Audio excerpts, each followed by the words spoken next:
다 같이 마태복음 2장 1절 말씀부터 제가 읽겠습니다.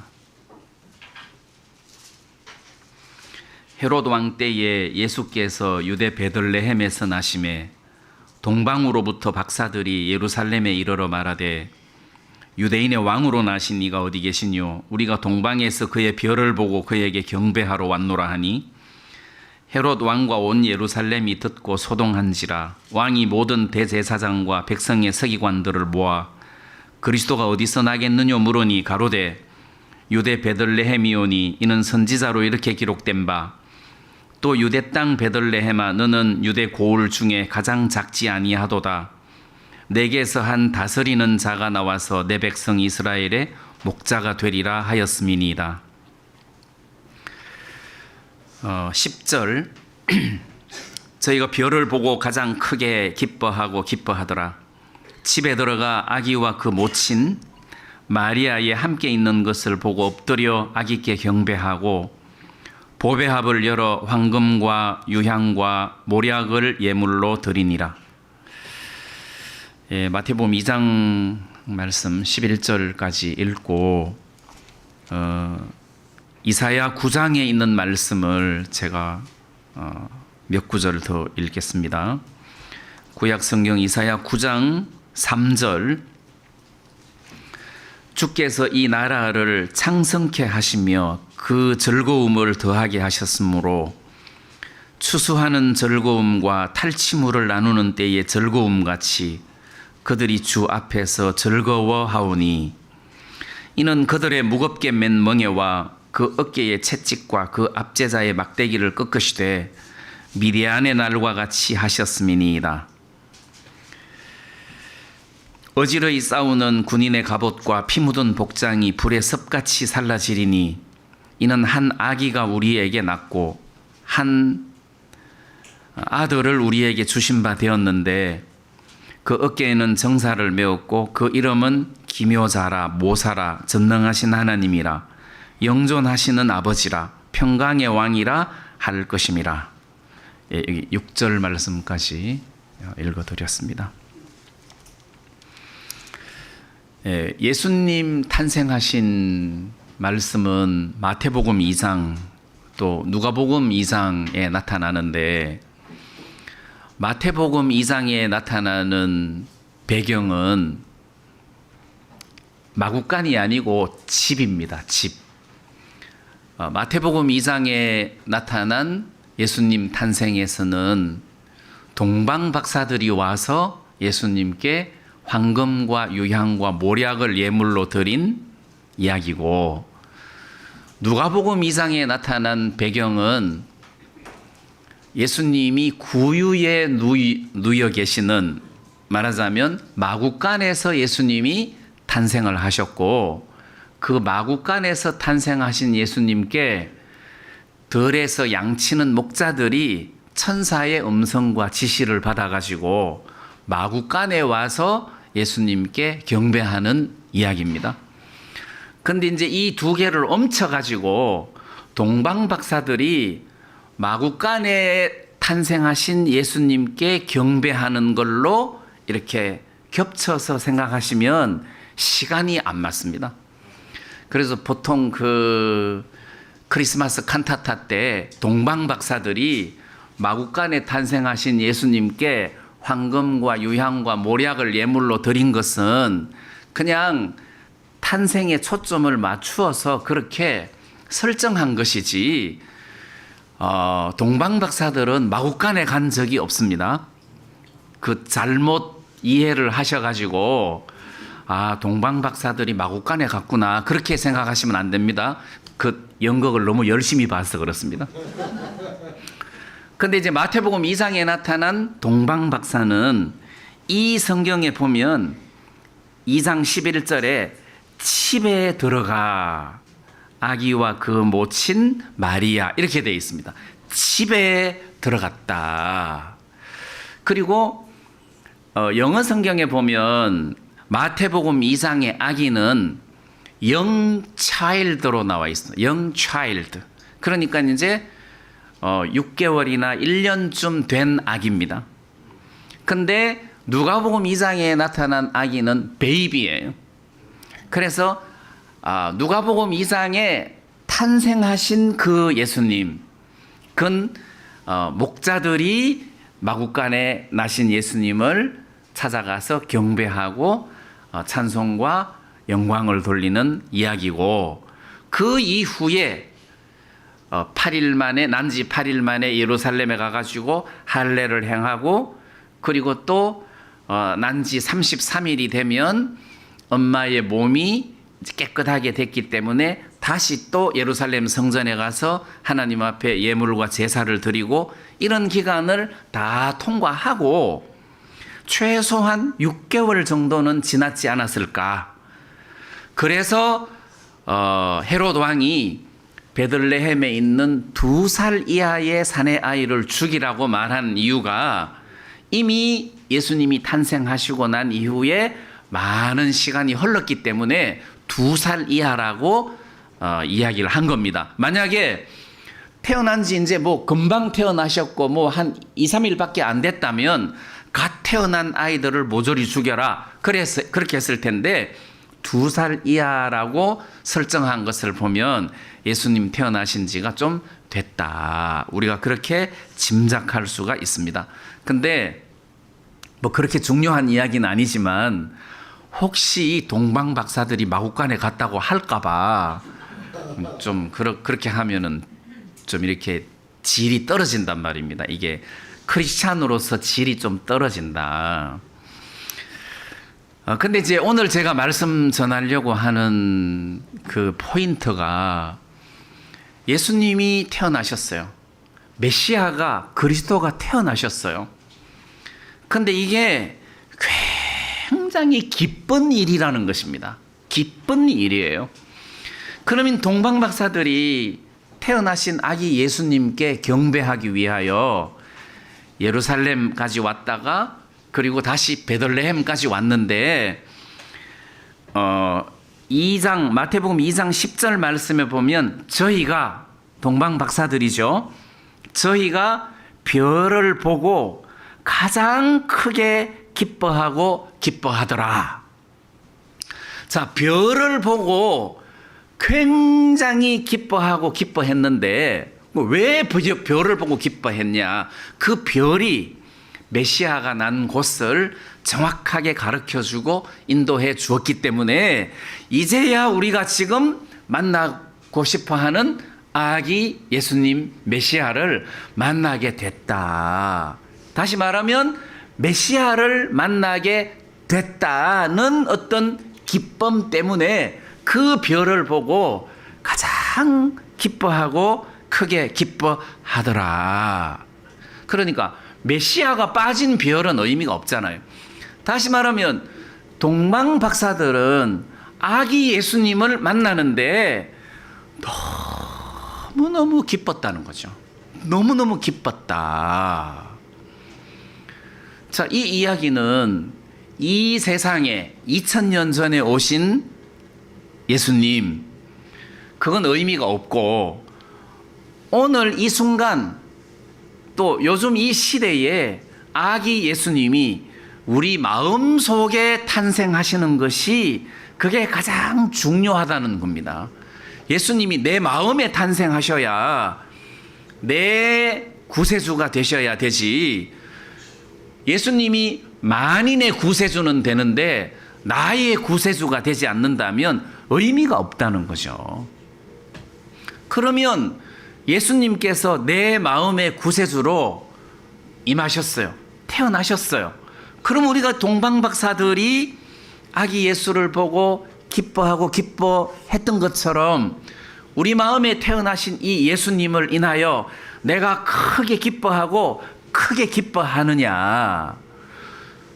그리고 요즘 구원받으신 형제 자매님들이 인생을 살아가시는 것을 보면 크게 기뻐하면서 살아가는 것이 아니라 맹송맹송하게 살아간다는 거죠. 그럼 문제가 뭐냐? 포인트가 다르다는 거죠. 포인트가 다르다. 무슨 이야기냐? 메시아가 이 세상에 오실 때 그 메시아의 사역이 첫 번째는 초림으로 고난의 메시아예요. 우리 죄를 씻으시기 위하여 서기관들과 대제사장들에게 고난을 당하고 십자가에 못 박히고 그리고 3일 만에 다시 부활하시는 이런 고난의 메시아가 있습니다. 그럼 또 똑같은 메시아인데 고난의 메시아가 아니라 철장으로 이 온 세상을 다스리는 그야말로 만왕의 왕이신 메시아로 이 세상에 오시는 것입니다. 이건 이제 우리식으로 말하면 공중 재림이 아니라 지상 재림으로서 이 세상의 만왕의 왕으로 오시는 메시아를 이야기하는 겁니다. 그런데 지금 예수님 2000년 전에 오신 이 상황에 이때에 유대인들이 메시아가 이 땅에 오셨다고 할 때에 바로 만왕의 왕으로 오신 예수님을 기대를 했다는 거예요. 고난의 메시아로 오신 메시아를 기대한 게 아니고 만왕의 왕으로 오신 메시아를 기대했다는 겁니다. 그래서 메시아가 이 땅에 오셔가지고 로마 군인을 몰아내고 로마의 압제에서 자기들을 해방시켜주고 그리고 정치적으로 경제적으로 굉장히 어려움을 겪고 있는데 이런 경제적인 어려움에서도 이스라엘을 거기서 해방을 시켜주되 마치 솔로몬 시대 때 다윗 시대 때 이런 왕들이 이스라엘 백성들을 부유하고 행복하게 해주었던 것처럼 메시아가 그리스도가 이 땅에 나타나셔가지고 자기들을 정치적인 어떤 종교적인 타락한 종교적인 또는 경제적인 이런 모든 것에서 자기들을 건져 주실 걸로 기대를 했는데 그게 아니었다는 겁니다. 그렇기 때문에 가룟 유다가 예수님을 얼마든지 배반할 수 있었어요. 자기가 생각했던 포인트하고 안 맞았다는 거예요. 그럼 오늘 우리도 마찬가지라는 거죠. 예수님을 내 마음속에 모셨어요. 영접하는 자, 곧 그 이름을 믿는 자들에게는 하나님의 자녀가 되는 권세를 주셨으니 했는데 그럼 예수님을 우리 마음속에 영접을 했어요. 우리 마음의 주인으로 태어나셨어요. 그러면 동방박사처럼 가장 기뻐하고 크게 기뻐하더라. 이렇게 해야 되는데 구원받아도 맹송맹송한 거예요. 왜? 우리는 지금 초점이 예수님이 내 인생의 주인으로 내 마음에 오셨으면 막 이렇게 진짜 막 쪼달리는 이런 가난한 이런 어떤 삶에서 좀 막 복권도 당첨되거나 아니면 뭐 진급도 되거나 안 그러면 뭐 장사가 잘 되거나 해가지고 경제적으로 팍 이렇게 업그레이드 돼가지고 잘 살게 된다든지 뭐 비실비실한 이 몸이 갑자기 막 건강해져 가지고 막 팔팔하고 그래서 예수님이 내 안에 탄생을 하셨으면 내가 물질적인 축복을 받고 건강 축복을 받고 뭐 이런 기복 신앙을 주장하는 사람들이 주장하는 그런 복을 내가 받아야 되는데 구원을 받아도 그런 것이 내게 안 임한다는 거예요. 그래서 구원을 받아도 그래 뭐 구원 받았으니까 기쁘고 감사하네 하고 그냥 넘어가지 내 마음에서 크게 기뻐하고 크게 기뻐하더라 이게 안 된다는 거예요. 그러면 우리가 어떻게 해야 됩니까? 초점을 바꿔야 된다는 거죠. 제가 이사야 9장에 나타난 말씀을 좀 읽어드렸는데 자, 이사야 9장 3절에서는 추수하는 즐거움과 탈취물을 나누는 때의 즐거움 같이 그들이 주 앞에서 즐거워한다. 추수하는 즐거움. 뭐 우리는 농사를 안 지으니까 추수하는 즐거움을 잘 모른다고 치고 탈취물을 나누는 때의 즐거움. 탈취물은 전쟁에서 이겨가지고 물건을 이렇게 빼앗는 거 이겼으니까 탈취물. 여러분, 축구해서 이겨도 기쁜데 전쟁해서 이기면 기쁘겠습니까? 안 기쁘겠습니까? 아르헨티나는 축구해서 이겼는데 그날을 무슨 국경일로 정했더라고요. 국경일로. 들어보셨죠? 네, 완전 그냥 국경일로 정했어요. 그리고 그 메시를 아르헨티나 돈에다가 새긴다고 하잖아요. 돈에다가. 축구해서 이겼는데 온 나라가 난리가 났어요. 기뻐가지고. 그러면 예수님이 나셨으면 그날을 국경일로 정하고 하기야 크리스마스를 네, 크리스마스를 노는 날로 정했어요. 근데 기쁨이 없는 거예요. 우리는 365일이 크리스마스라야 되잖아요. 예수님이 내 안에 살아 계시는데. 그래서 탈취물을 나누는 때의 즐거움 같은 그런 즐거움이 우리에게 있어야 되는데 왜 우리가 그런 즐거움을 누리지 못하느냐? 초점을 딴 데 두고 있다는 겁니다. 예를 들어서 우리가 축구를 하는데 베트남하고 축구해서 이겼다. 기쁩니까? 기쁘지만 지면 난리 나는 거예요. 베트남하고 축구해서 졌다. 그러면 안 되는 거예요. 이겼다.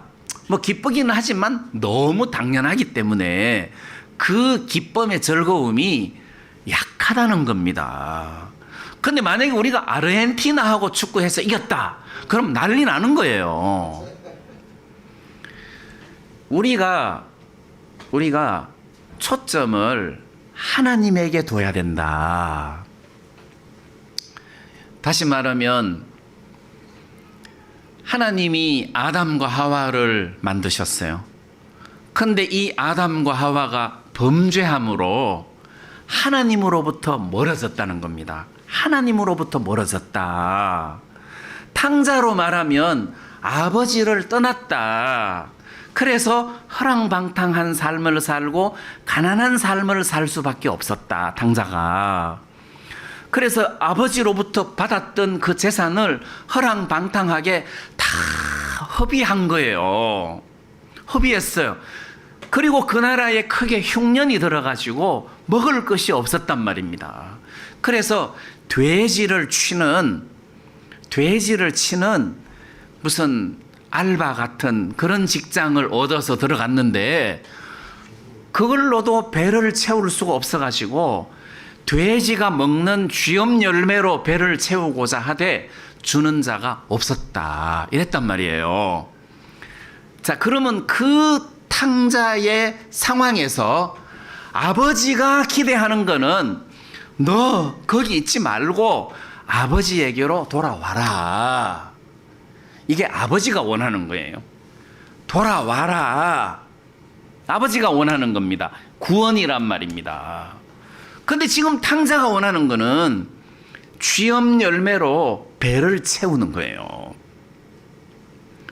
근데 아버지가 원하는 거는 돌아오는 겁니다. 근데 지금 탕자가 원하는 거는 누가 쥐엄 열매라도 한 말 주는 사람 없나? 근데 그때 누가 밀가루를 한 포대를 탕자에게 줬다고 합시다. 그러면 막 할렐루야, 할렐루야 이렇게 한다는 거예요. 다시 말하면 지금 우리가 세상에서 기다리는 것은 건강하고 돈도 잘 벌고 진급도 잘 되고 애들도 잘 크고 뭐 집 재테크도 잘 해가지고 집도 큰 집도 사고 이런 것을 기쁨의 조건으로 생각을 한다는 거죠. 그건 탕자가 아버지에게 돌아오는 것이 아니라 아이고 오늘 진짜 너무 감사하네. 누가 밀가루 한 포대 주더라. 누가 또 쌀 한 말 주더라. 오늘 내가 취직했는데 뭐 월급이 올랐다. 이런 기쁨을 지금 탕자가 누리고 있다면 아버지에게로 가는 길이 자꾸 요연해진다는 거예요. 아버지가 원하는 거는 아이고 우리 아들이 오늘 쥐엄 열매를 한 말 누구한테 선물 받았구나. 감사하다. 아버지는 그렇게 생각 안 한다는 거예요. 아버지는 너 빨리 아버지에게로 돌아와야 돼. 그거란 말입니다. 그러니까 하나님 편에서 인간들을 보면 죄사함을 받는 거예요. 너희들 빨리 죄사함을 받아야 돼. 그래가지고 하나님과 나 사이가 틀어져서 원수지간이 됐는데 하나님과 나 사이가 멀리 떨어지고 화목한 관계가 아니라 원수가 됐는데 고난의 예수님을 통해서 하나님과 나 사이가 하나로 엮어져야 돼. 가까워져야 돼. 화목하게 돼야 돼. 이게 하나님 뜻이란 말입니다. 그래서 고난의 메시아 없이 만왕의 왕이신 메시아로 나타나면 그럼 우리는 다 죽어야 되는 거예요. 우리가 구원받을 길이 없는 거예요. 고난의 메시아를 통해서 우리가 구원을 받게 돼 있단 말입니다. 그래서 여기 이사야 9장에 나타난 이런 기쁨과 즐거움은 이유가 한 아기가 우리에게서 났다. 한 아기가 우리에게서 났기 때문에 우리가 기쁘고 즐겁다. 근데 그 한 아기 이름이 뭐냐? 기묘자다, 모사다, 전능하신 하나님이다, 영존하시는 아버지다, 평강의 왕이다. 이렇게 불려진다는 거예요.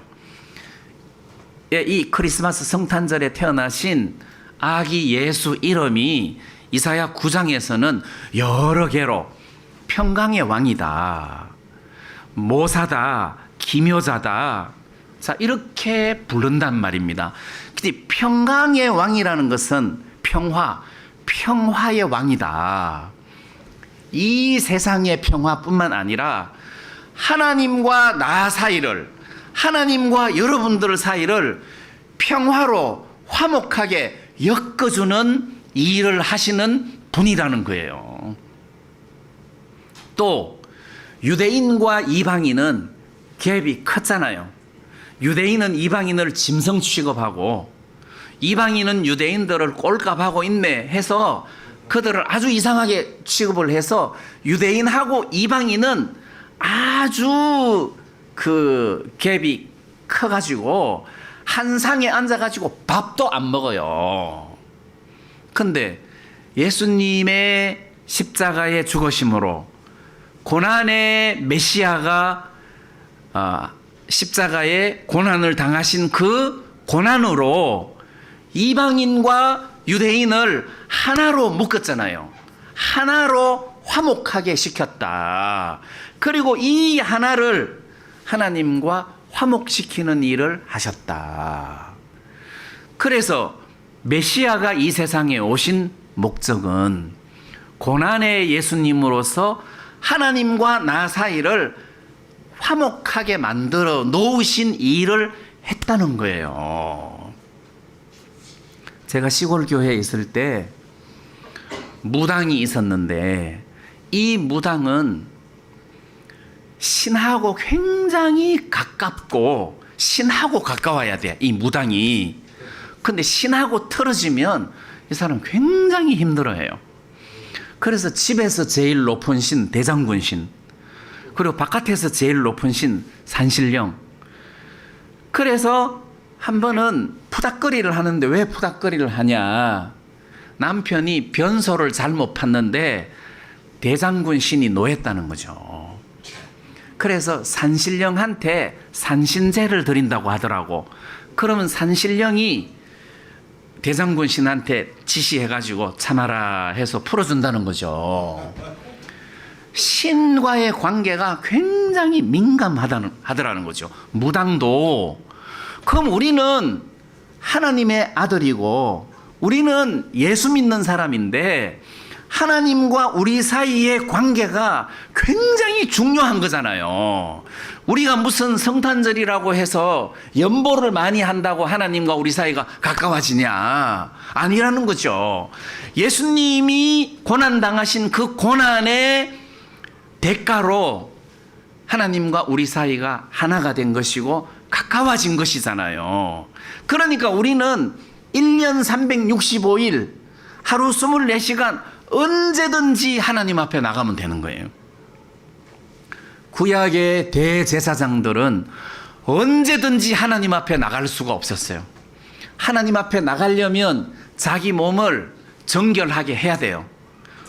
목욕을 해야 되고, 그리고 부정탄 일이 없어야 되고, 그러니까 자기가 하나님 앞에 나갈 차례가 되면 일주일 전부터 부정한 사람 만나면 안 되고, 자기 몸을 잘 관리를 해서, 그리고 자기를 위한 속죄 제사를 드리고, 그리고 하나님 앞에 나가는 거잖아요.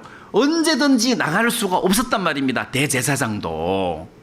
근데 오늘 여러분들과 나는 그 고난의 메시아의 사역 때문에 우리는 언제든지 하나님 앞에 나갈 수 있다는 겁니다. 밤에 자다가도 벌떡 일어나서 주여, 하나님, 그럼 하나님께서 그래 하고 응답을 하시는 관계가 아니냐는 겁니다.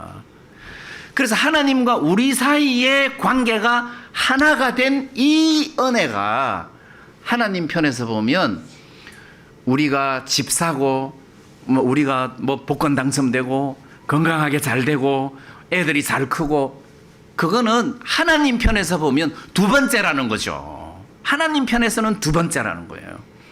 우리는 첫 번째가 집 사고, 취직 잘하고, 돈 벌고, 애들 잘 크고, 이 첫 번째라는 거지. 그 초점이 다르기 때문에 동방의 박사들이 기뻐하고 크게 기뻐했던 이런 기쁨이 오늘 우리 성도들에게는 없다. 초점 바꿔야 된다. 그래서 우리가 오늘 아침에 기뻐하고 감사하고 하나님 앞에 영광을 돌려야 할 제목이 있는데 뭐냐? 천지를 만드신 하나님과 내가 하나다. 내가 그의 자녀가 됐다. 내가 언제든지 그의 이름을 부르면 그분이 나를 받으시고 내 기도를 들으신다는 하나님과 나 사이의 관계라는 겁니다. 그래서 아담과 하와가 에덴 동산에서 잃어버렸던 하나님을 오늘 우리가 예수님을 통해서 얻었다는 겁니다. 하나님을 얻었다는 것이요. 하나님하고 멀어졌던 그 관계가 이제는 가까워졌단 말입니다. 그리고 하나님이 아담에게 주신 그 모든 축복을 예수 안에서 다시 우리에게 주셔서 회복을 시켜주신 거 아니에요.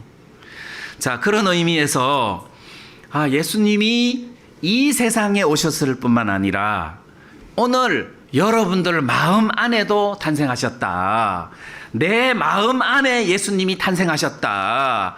마구간 같은 더럽고 추한 내 마음 같은 곳에 예수님이 탄생을 하셨다. 근데 이 탄생하신 예수님은 평강의 왕이다. 평강의 왕이다. 평강의 왕이 내 마음에 탄생을 하셨으면 내 마음이 평화스러워야 된다는 거죠. 편안하다. 평강의 왕이다. 이분은 기묘자다, 모사다. 그래, 기묘자, 모사가 한국말이 더 어려워요. 영어가 더 쉬워요.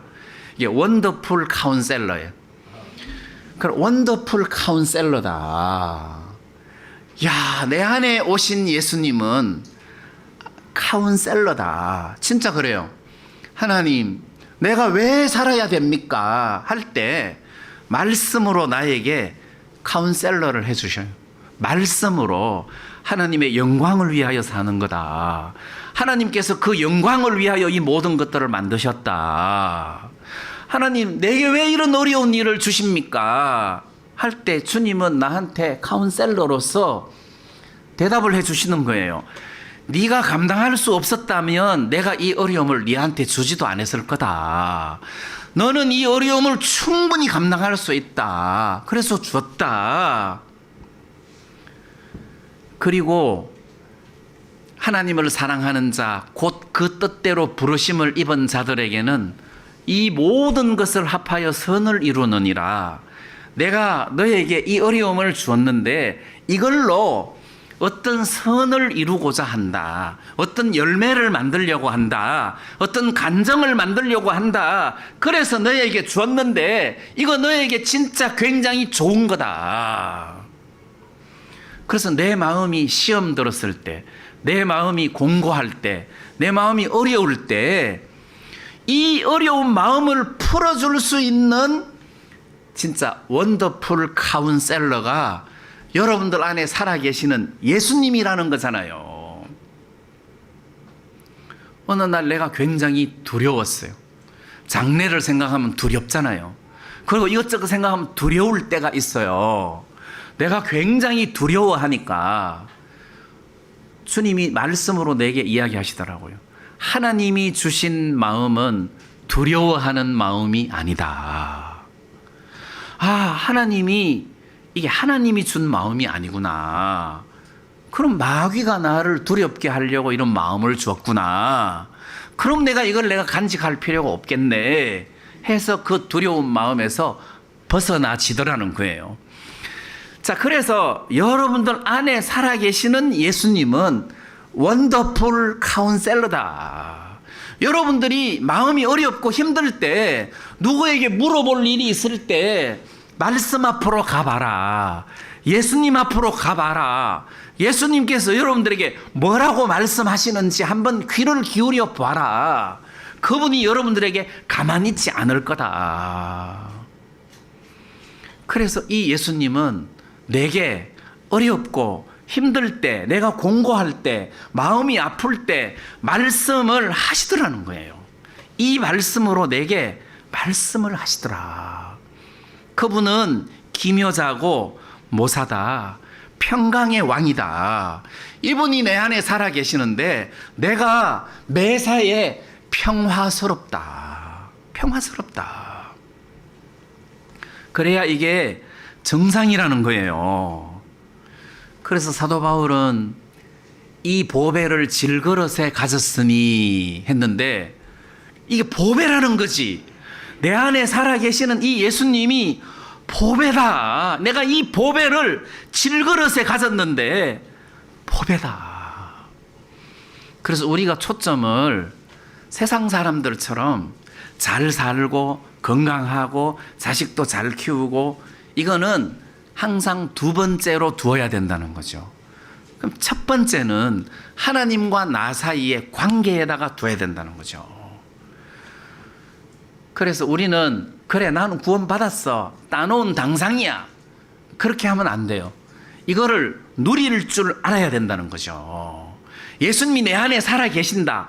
평강의 왕이 내 안에 살아 계신다. 그러면 그분을 누릴 줄 알아야 된다는 거예요. 누려라.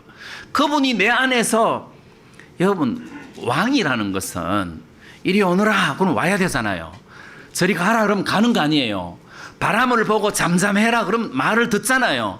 그 평강의 왕은 평강아 평화야 너 김동성 마음에 들어가서 살아라. 평강이 내 속에 들어와서 산다는 거예요. 두려운 마음아 불안한 마음아 정영재 마음에서 물러가라. 그럼 물러간다는 말입니다. 왜? 이분은 왕이기 때문에 그렇다는 거죠. 그래서 예수님이 내 안에 살아계시면 두려움이 사라질 수밖에 없어요.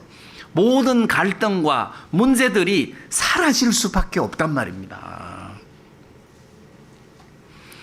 자, 그리고 오늘 마태복음 2장 말씀을 읽었는데 그 2장 말씀에 예수님을 지칭하는 단어가 6절에 이런 말이 있습니다. 또 유대 땅 베들레헴아 너는 유대 고을 중에서 가장 작지 아니하도다. 내게서 한 다스리는 자가 나와서 내 백성 이스라엘의 목자가 되리라. 내 백성 이스라엘을 다스리리라. 자, 여기서는 예수님을 예수님이라고 안 하고 미가서 말씀이죠. 한 다스리는 자가 나왔다. 그러니까 예수님이 내 안에 탄생하셨다를 다른 말로 다스리는 자가 내 안에 탄생하셨다 이런 뜻이에요.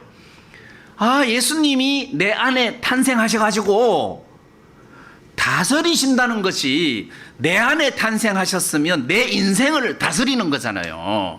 이 인류에 탄생하셨으면 인류를 다스리는 거고, 유대에 탄생하셨으면 유대를 다스리는 거잖아요. 그리고 예수님을 그냥 아기 예수라고 넘길 것이 아니라 이 마태복음 2장 6절에서는 다스리는 자다. 다스리는 자.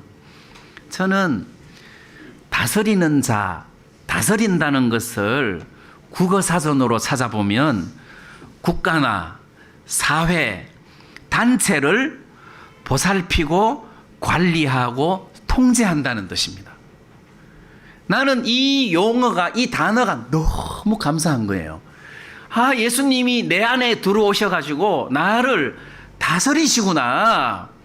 다스린다는 말은 보살피고 관리하고 통제한다는 거예요. 야, 하나님이, 예수님이 내 안에 들어오셔가지고 나를 보살피시구나.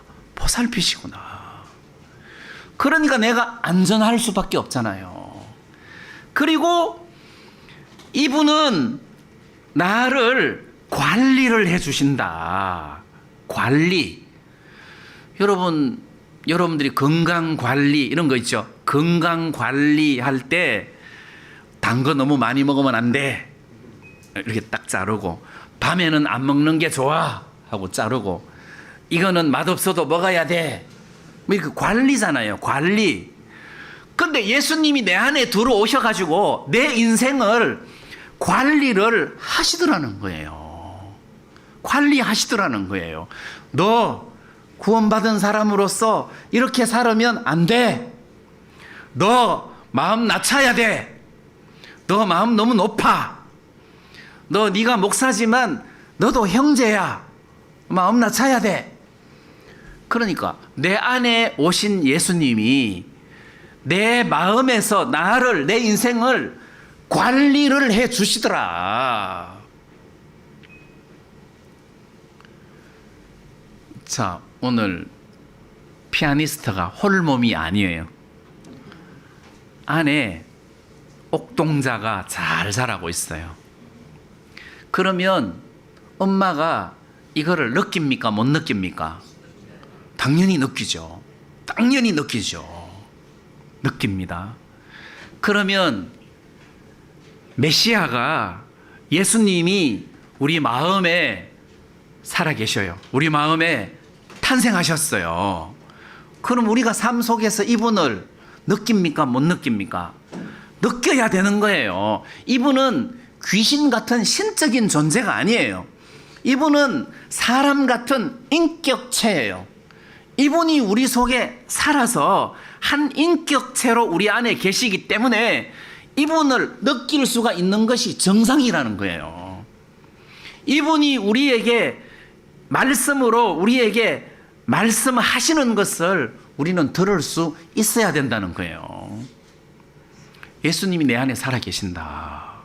그래서 이분이 내 마음이 시끄러울 때, 이분이 내 마음을 잔잔하게 잠을 재워주시더라. 말씀으로 내가 두려울 때 이분이 나를 평강스럽게 만들어 주시더라.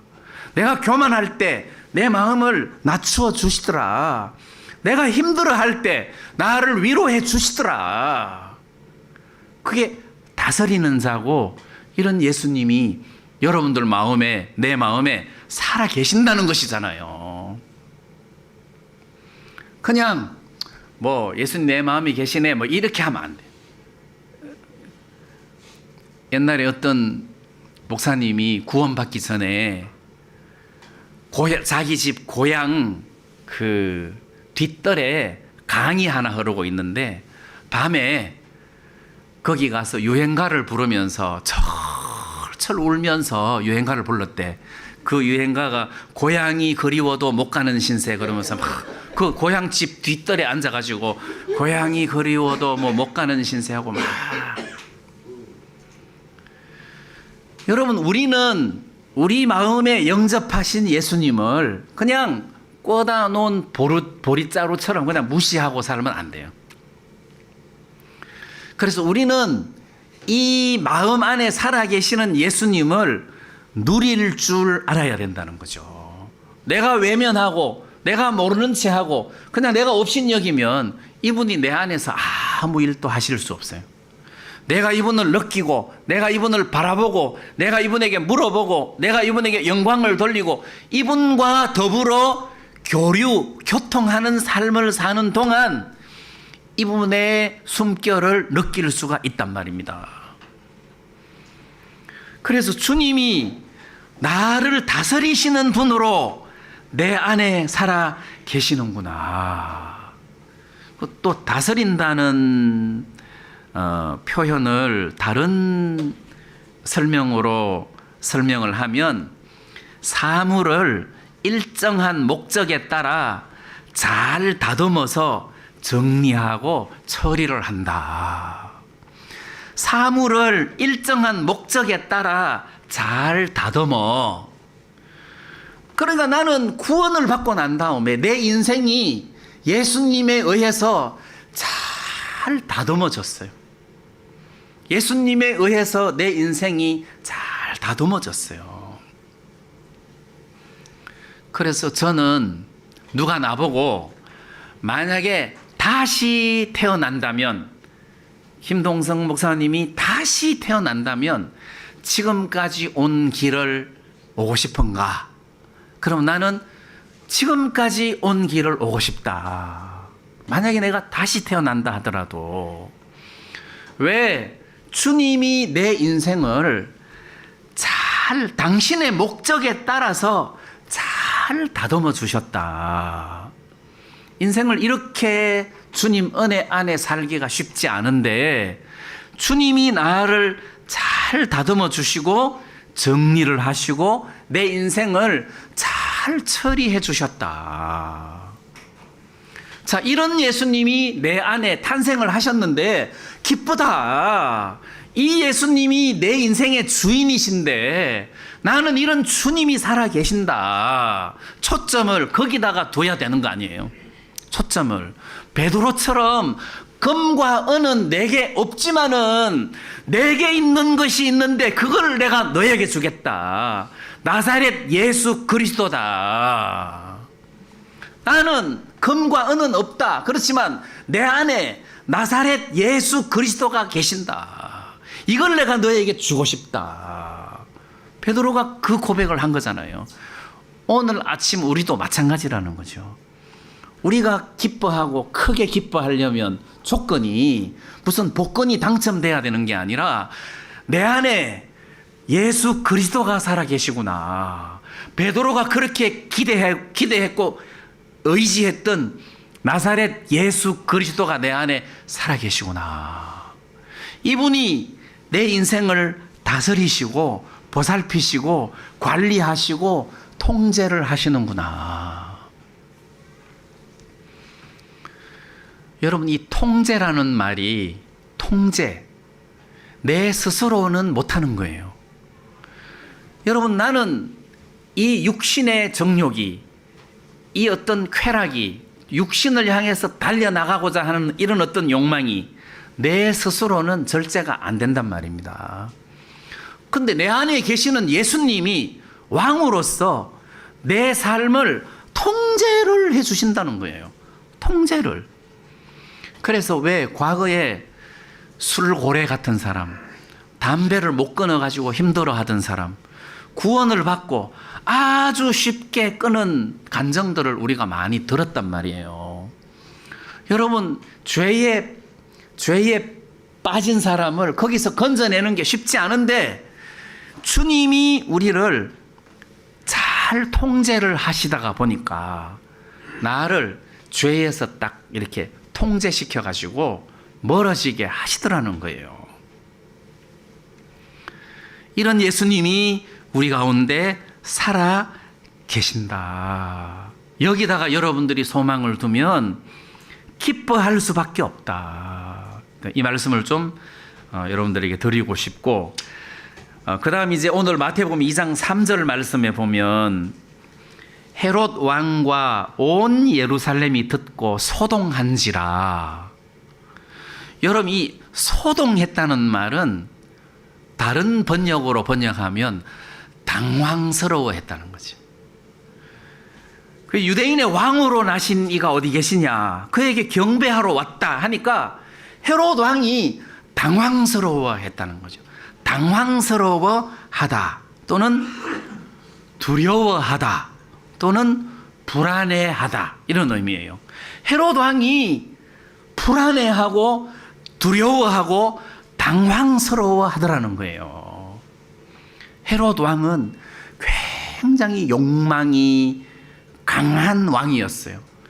자기가 왕이 되고 싶어서 왕이 됐는데 자기의 왕위에 좀 이렇게 두려운 존재, 자기 왕권을 확립하기 위해서 자기 아내도 죽이고 두 아들도 죽이고 장모도 죽인 사람 아니에요. 그리고 아주 충성스러운 신하들도 죽인 사람 아니에요. 자기 왕권을 확립시키고 가이사 황제에게 잘 보이려고 자기 주위에 많은 사람을 죽였어요. 그럼 이렇게 아들도 죽이는 사람이 2살 이하의 사내 아이를 죽이는 것은 뭐 특별한 것도 아니었어요. 이 사람은 자기 왕위에 대한 애착이 굉장히 강한 사람이었단 말입니다. 그런데 유대인의 왕으로 나신 이가 어디 계시냐 하니까 굉장히 당황스러운 거예요. 굉장히 두려웠던 거예요. 그래서 소동한지라. 그런데 저는 헤롯 왕이 소동한 것, 헤롯 왕이 당황스러운 것은 내가 이해가 가요. 그런데 왜 온 예루살렘이 듣고 소동하느냐는 거지. 예루살렘이.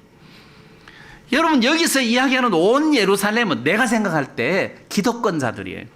대제사장들, 서기관들, 바리새인들, 사두개인들, 이런 사람들이에요. 왕궁 가까이에 있었던 사람들이 소문을 제일 빨리 들었을 거 아니에요. 유대인의 왕으로 태어났다. 그럼 헤롯 왕이, 야, 내가 왕인데 어느 놈이 또 왕으로 태어나? 죽여. 자, 그건 내가 이해가 가요. 그러면 대제사장, 서기관들, 바리새인들, 사두개파 사람들, 이런 지도자들은 왜 당황스러워 하느냐는 거예요. 이 사람들이 기다렸던 메시아는 고난의 메시아가 아니었어요. 이 사람이 기다렸던 메시아는, 그러면 예를 들어 가지고 메시아가 나타났다. 이 메시아가 이 덩치 큰 로마를 완전히 몰아낼 수 있냐? 그러면 이 메시아가 나와가지고 로마 군인을 몰아낸다고 온 이스라엘 백성들을 불러들여갖고 전쟁을 하고 수많은 사람이 죽고 고난을 겪고 어려움을 겪고 이런 것들을 생각하면 이 기독권자들은 메시아가 이 세상에 오셨다는 것 자체가 두렵고 또는 당황스럽다는 거죠. 그래서 저는 온 예루살렘이 듣고 당황스러워한 것은 내가 이해가 안 가는 거예요. 다시 말하면 초점이 딴 데가 있다. 초점이 딴 데가 있다. 지금 이 사람들은 메시아 없어도 잘 살고 있잖아요. 그 당시에 기독권자들이, 유대인들 중에 종교 지도자들이 타락해가지고 헤롯 왕하고 잘 결탁해갖고 아주 가까운 사이로 아주 지금 잘 지내고 있는데 무슨 메시아가 또 필요 없다는 것이. 자, 이렇게 생각을 해보면 오늘 우리도 마찬가지라는 거죠. 내가 내 인생의 왕인데 무슨 또 내 인생을 다스리시는 왕이 또 필요하냐? 내가 내 인생의 왕인데, 내가 지금까지 내 인생을 결정하고 내가 주인이 돼서 살아왔는데 무슨 또 왕이 필요하냐? 내가 왕인데. 그러면 예수님이 왕으로서 내 마음에 태어나신 것이 껄끄럽죠. 당황스럽죠. 그래서 여기서 무슨 이야기를 제가 하려고 하느냐 하면, 예수님이 내 마음에 탄생을 하셨는데 이 예수님께 내 인생을 맡겨야 된다. 자, 무슨 이야기냐? 예를 들면 내가 결혼을 해서 아내가 있어요. 너 아내를 사랑하냐? 사랑하려고 노력하고 있습니다. 말이 좀 이상합니까? 사랑하려고 노력하고 있습니다. 말이 이상하죠. 아주 젊은 신혼부부에게 네 아내를 사랑하냐? 사랑합니다.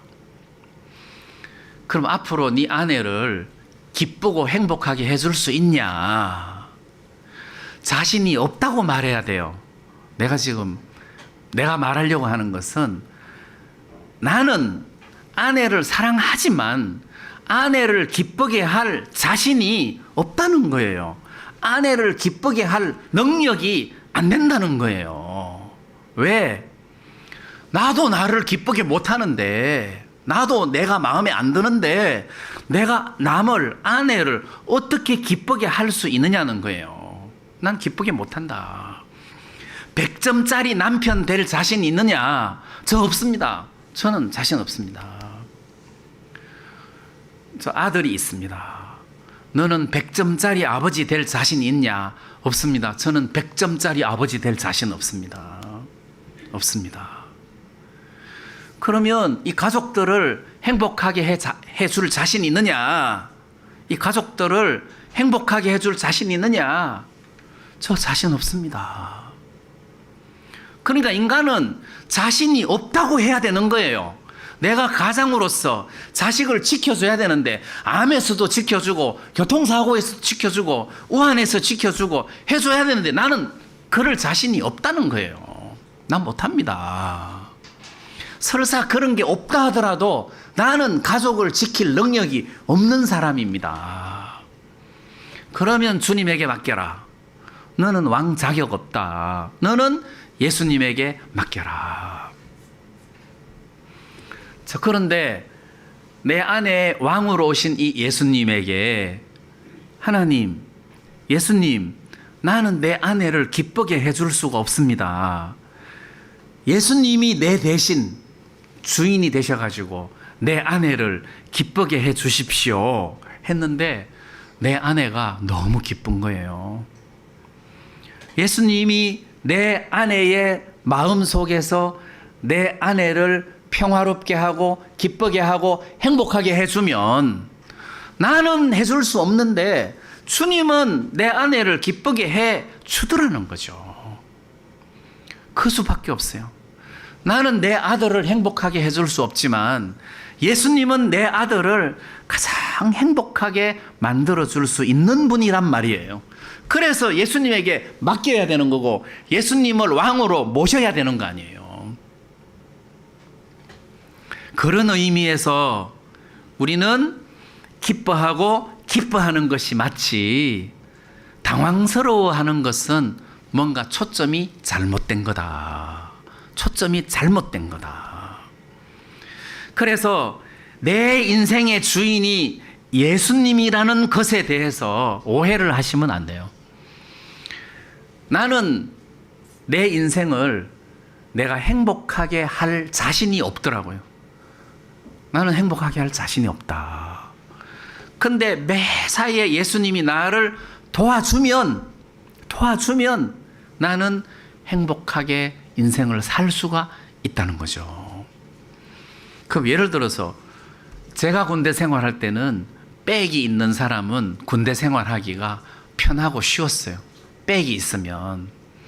근데 뭐 백 없으면 그냥 막 저 전방으로 그냥 후방으로 못 가고 전방으로 이제 배치 받아서 가야 되는데 저는 백이 없었어요. 근데 저는 백이 없었는데 군대 생활을 너무너무 행복하게 했어요. 백이 없었는데. 그래서 한 번은 교회 갔더니 오늘 여러분들 중에 예배 시간에 설교할 사람 손 드세요 하는데 내가 저야 했어요. 그래서 설교하고 그 다음 주도 하고 해서 이제 저는 군종으로 부대 생활을 했어요. 제 부대가 하사관 학교인데 하사관 학교. 그래서 그 학교에 들어와서 6개월 훈련 받으면 바로 하사를 다는 거예요. 보통 이제 이등병 다는데 여기는 하사를 다는 거예요. 그래 6개월 만에 하사 받아가지고 자대 배치되면 병장은 야, 이 새끼야, 군대는 짬밥이야. 그리고 또 하사들은 군대는 계급이야 해갖고 둘이 싸우는 거예요. 그래서 병장하고 하사하고 화목하면 남북 통일된다 했어요. 그러니까 이게 부작용이 너무 심해가지고 이게 하사관 학교가 해체됐어요. 하사관 학교가 없어져 버렸어요. 제 있을 때. 그래 하사관 학교가 없어지면서 전방으로 다 팔려갔는데 나는 그 자리 계속 남았어요. 왜냐하면 제 동기 중에 하나가 아버지가 목사인데 휴가를 갔는데 너 보직이 뭐야? 하니까 목사 아들이라 행정병이라 하기가 좀 못해갖고 나 군종이야 하고 교회에서 막 떠벌리고 다녔어요. 내가 군종인데 지금 나 군종이야 그러면서 뭐 십자가 달고 막 휴가 갔다 와서 막 그렇게 자기 군종이라 했다 하더라고. 그런데 이 삼촌이 육군본부 인사참모예요. 삼촌이. 그래서 다 해체될 때 이 삼촌이 새로 들어오는 부대장한테 전화를 했어요. 내 조카 거기 있었으면 좋겠다. 조카가 누구냐? 군종이다. 그래서 제가 군종이 된 거예요. 조카가 된 거예요. 그래서 부대가 딱 바뀌고 내가 교회에 있는데 예배당에 있는데 그 부대장이 찾아왔어요. 대령인데 찾아왔어요. 그래서 너 집안에 군인 있나 하시더라고. 갑자기 부대장이 찾아와서 너 집안에 군인이 있냐 하니까 내가 당황해가지고 우리 집안에 군인이 있나? 아무리 생각해도 군인이 없는 거예요. 그래 뜸들이고 있다가 예 없습니다. 그러니까 야 임마 내가 다 알아. 그러고 가시더라고. 그리고 내가 제대할 때 그분이 금일봉을 줬어요. 그리고 엄청 칭찬을 했어요. 다른 병사들 같으면 자기 삼촌이 육군본부 인사참모면 막 떠벌릴 텐데 너는 제대할 때까지 입 다물고 나간다. 인간성이 됐다. 그래서 제가 막 굳이 아니라고 변명할 그래서 제대를 했는데 저는 인생을 살면서 예수 안에서 많은 은혜를 입었어요. 은혜를 입었어요. 주님이 저를 즐겁게 하시면 저는 즐거울 수밖에 없어요. 주님이 내 아내를 행복하게 하시면 행복할 수밖에 없어요.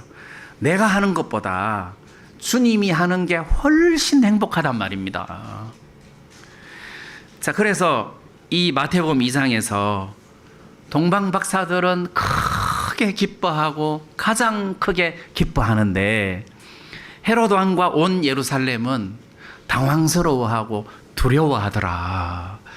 예수님이 태어나신 것이 이렇게 두려워해야 할 게 아니라 기뻐하고 즐거워해야 하는 상황 아니냐. 저는 오늘 아침에 저와 여러분들이 기뻐하고 즐거워하고 예수님을 왕으로 추대하고 이분에게 내 인생을 맡기고 내 인생을 다스려 달라고 고백하는 이런 시간이 됐으면 좋겠다. 이게 진정한 크리스마스의 의미가 아니겠는가. 그리고 이분이 내 안에 살아 계시는 것을 의식하고 믿어라. 그냥 제껴놓고 못 본 채 하고 없는 것처럼 살아갈 것이 아니라 이 예수님이 내 안에 살아 계시는데 이분이 내 인생의 주인이다. 이분에게 내 인생을 맡겨라. 내가 이분에게 물어보고 은혜를 구해라. 그래서 이 예수님을 의식하고 고백하고 섬기면서 살아라. 저 하늘에 있는 하나님 말고 내 마음에 살아계시는 예수님, 내 마음에서 말씀하시는 하나님, 그분을 섬겨라.